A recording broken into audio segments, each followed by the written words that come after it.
வணக்கம். நாம் இன்று இந்த காணொளியில் மூன்றாம் உலகப் போர் நிகழ்வதற்கான சூழல் குறித்து பார்ப்போம். கடந்த சில ஆண்டுகளில் உலகம் பல்வேறு மோதல்களால் பதற்றத்தில் உள்ளது. Palestine, Israel, Russia, Ukraine, India, Pakistan ஆகிய நாடுகளின் இடையிலான மோதல்கள், டொனால்ட் ட்ரம்ப் தலைமையிலான அமெரிக்காவின் வர்த்தக கொள்கைகள் மற்றும் கோவிட்-19 பிந்தைய உலக பொருளாதார சவால்கள் ஆகியவை உலகத்தை மூன்றாம் உலகப் போரின் விளிம்பில் நிறுத்தியுள்ளன. பாலஸ்தீன், இஸ்ரேல் மோதல் தீவிரமடைந்த நிலையில் 2025 மே மாதம் மட்டும் காசாவில் 370 பாலஸ்தீனர்கள் இஸ்ரேலின் தாக்குதலில் உயிரிழந்துள்ளனர். இந்த தாக்குதல்கள் பொதுமக்கள், குழந்தைகள், மருத்துவ வசதிகள் போன்றவற்றையும் அடக்கியுள்ளன. ஐக்கிய நாடுகள் சபை காசாவில் மனிதாபிமான நெருக்கடியை எச்சரித்துள்ளது. அமெரிக்கா, ஐரோப்பிய நாடுகள் இஸ்ரேலுக்கு ஆதரவாகவும் பாலஸ்தீனுக்கு ஆதரவாக உலகின் பெரும்பான்மை முஸ்லிம் நாடுகள் மற்றும் கூட்டமைப்புகள் பேசினாலும் மோதல் நிலை குறையவில்லை. பாலஸ்தீனர்களுக்கு ஆதரவாக ஆயிரக்கணக்கான பேரணிகள் உலகம் முழுவதும் நடைபெற்றன. இஸ்ரேல் தொடர்ந்து ஹமாஸை பயங்கரவாத இயக்கம் என குற்றம் சாட்டுகிறது. இந்த மோதல் ஒரு சாதாரண இருநாட்டு பிரச்சினையை தாண்டி உலகின் மிக முக்கியமான மத, அரசியல் மற்றும் மனித உரிமை விவாதமாக மாறியுள்ளது. இது சர்வதேச சமாதான அமைப்புகளுக்கு மிகப்பெரிய சவாலாகும். சற்றும் சமாதான அல்லது அரசியல் தீர்வுக்கான வழியோ காணப்படவில்லை என்பதுதான் 2025 ஆண்டின் நிலை. அடுத்ததாக, ரஷ்யா மற்றும் உக்ரைன் இடையிலான போரும் தீர்வுக்கான பாதையை காணாமல் தொடர்கிறது.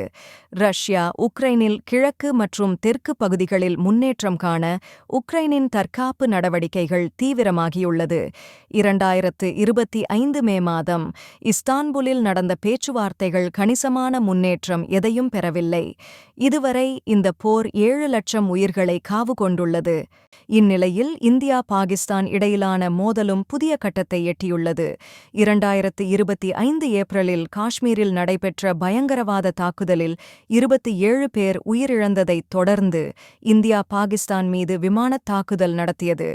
பாகிஸ்தான் இதை போர் அறிவிப்பு என கூறி பதிலடி நடவடிக்கைகள் எடுத்தது.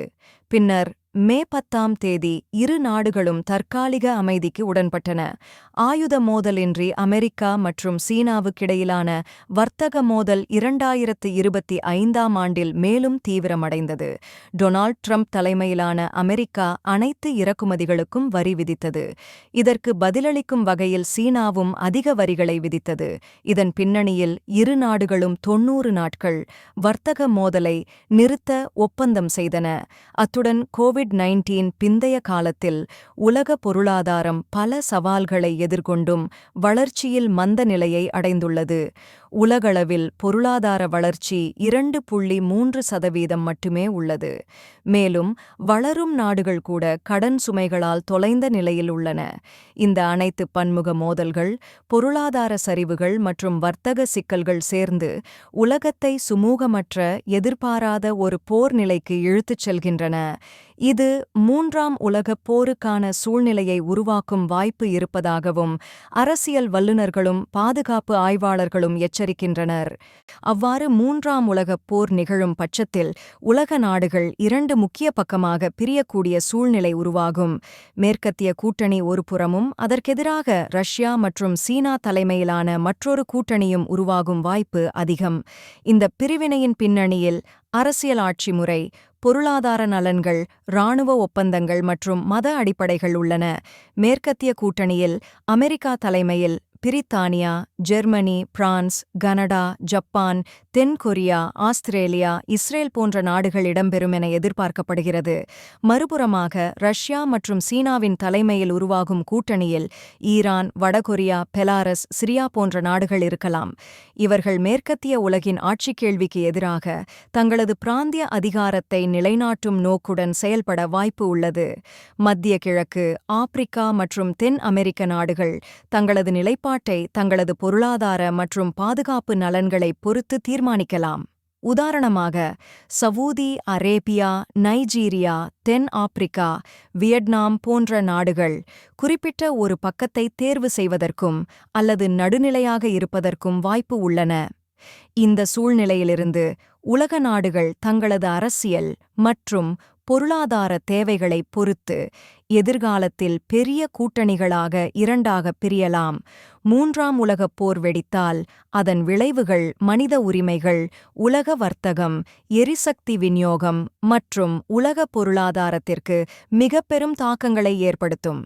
எனவே சர்வதேச சமாதானம் மற்றும் கூட்டு பேச்சுவார்த்தைகளின் அவசியம் நாளுக்கு நாள் தேவை என அரசியல் வல்லுநர்கள் வலியுறுத்துகின்றனர். மூன்றாம் உலகப் போர் நடைபெறுமாயின் அதனால் உலகம் முழுவதும் மனிதர் மற்றும் வளங்கள் மீது பெரும் பாதிப்புகள் ஏற்படும் என்பது உறுதி. ஆனால் அதே நேரத்தில் சில நாடுகள் மற்றும் தொழில்துறைகள் இந்த போர் சூழ்நிலையிலிருந்து நிதி நலன்களை பெற்றுக்கொள்ளும் வாய்ப்பும் உள்ளது. குறிப்பாக ஆயுத உற்பத்தி மற்றும் இராணுவ உபகரண ஏற்றுமதியில் ஈடுபட்டு வரும் நாடுகள் இந்த சந்தர்ப்பத்தில் பெரும் லாபமடையும். முக்கியமாக அமெரிக்கா, ரஷ்யா, சீனா, இஸ்ரேல், பிரான்ஸ், ஜெர்மனி மற்றும் ஐக்கிய இராச்சியம் ஆகிய நாடுகள் உலகின் முன்னணி ஆயுத உற்பத்தியாளர்களாக இருக்கின்றன. அமெரிக்காவின் லாக்ஹீட் மார்ட்டின், ரெய்தியான், போயிங் போன்ற நிறுவனங்கள் ஆண்டுதோறும் $பில்லியன் மதிப்பில் போர் விமானங்கள், ஏவுகணைகள் மற்றும் நவீன இராணுவ உபகரணங்களை உற்பத்தி செய்து ஏற்றுமதி செய்கின்றன. அதேபோல் ரஷ்யாவின் S-400, AK-47 போன்ற ஆயுதங்கள் உலகின் பல நாடுகளுக்கு விற்பனை செய்யப்படுகின்றன. சீனாவின் நோரின்கோ, ஏவிகி, பாலிடெக்னாலஜிஸ் ஆகிய நிறுவனங்கள் நவீன ஆயுத உற்பத்தியில் வேகமாக முன்னேறி வருகின்றன. இஸ்ரேல் அளவில் சிறிய நாடாக இருந்தாலும் உலகளவில் ட்ரோன்கள், இராணுவ கண்காணிப்பு அமைப்புகள் மற்றும் துல்லியமான தாக்குதல் தொழில்நுட்பங்களில் முன்னிலை வகிக்கிறது. எல்பிட் சிஸ்டம்ஸ் மற்றும் ரபேல் ஆகியவை பல்வேறு நாடுகளுக்கு உற்பத்தி செய்து தருகின்றன. பிரான்ஸ் மற்றும் ஜெர்மனியும் யூரோஃபைட்டர், ரபேல், லியோபார்ட் டேங்குகள் போன்ற முக்கிய இராணுவ உபகரணங்களை உற்பத்தி செய்து விற்பனை செய்கின்றன. இந்த நாடுகள் போர்க்காலங்களில் எப்படி லாபம் பெறுகின்றன என்றால், போரின்போது அதிகளவில் ஆயுதங்கள் மற்றும் இராணுவ உபகரணங்களின் தேவை ஏற்படும்.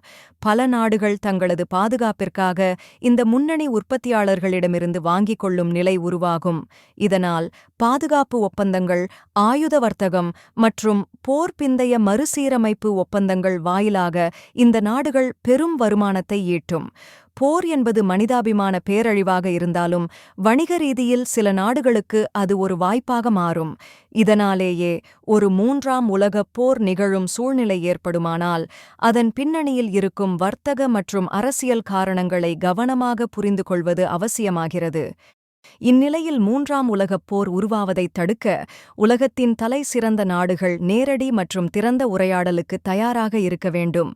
அமெரிக்கா, ரஷ்யா, சீனா, இந்தியா, ஐரோப்பிய ஒன்றியம் உள்ளிட்ட நாடுகள் தற்போதைய மோதல்களை சமரசமயமாக தீர்க்க முன்வர வேண்டும். ஐக்கிய நாடுகள் சபை, G20, பிரிக்ஸ் போன்ற பன்னாட்டு அமைப்புகள் Palestine, Israel, Ukraine, Russia, India, Pakistan போன்ற பகுதிகளில் சுமூகமான பேச்சுவார்த்தை, உடனடி யுத்தகால நிறுத்த ஒப்பந்தங்கள் மற்றும் அமைதிப் படை நிர்வாகங்களை முன்வைக்க வேண்டும்.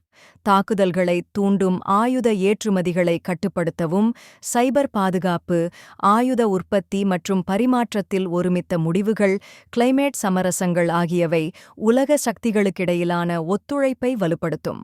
ஐநாவின் ஜெனரல் அசெம்பிளி போர் சூழலை முழுமையாக கையாள அனுமதிக்க வேண்டும். Arab League, Africa Union, ASEAN போன்ற பிராந்திய அமைப்புகள் முஸ்லிம் நாடுகளில் நடக்கின்ற மத சம்பந்தமான ஆயுத சூழலை சமரசப்படுத்த நடவடிக்கை எடுக்க வேண்டும். மூன்றாம் உலகப் போரை தடுக்க வேண்டுமாயின் ஐக்கிய நாடுகள் சபைக்கு முழு அதிகாரம் கொடுக்கப்பட வேண்டும். அத்துடன் பன்னாட்டு அமைப்புகளில் ஒற்றுமை மற்றும் சமாதான ஒப்பந்தங்கள் மூலமே மூன்றாம் உலகப் போரை தடுக்க முடியும். இவ்வாறான தமிழ் ஆவண தொகுப்புகள், செய்திகள், தகவல்களை அறிய எங்கள் யூடியூப் சேனலை பின்தொடருங்கள். உங்கள் ஆதரவை பகிருங்கள். நன்றி.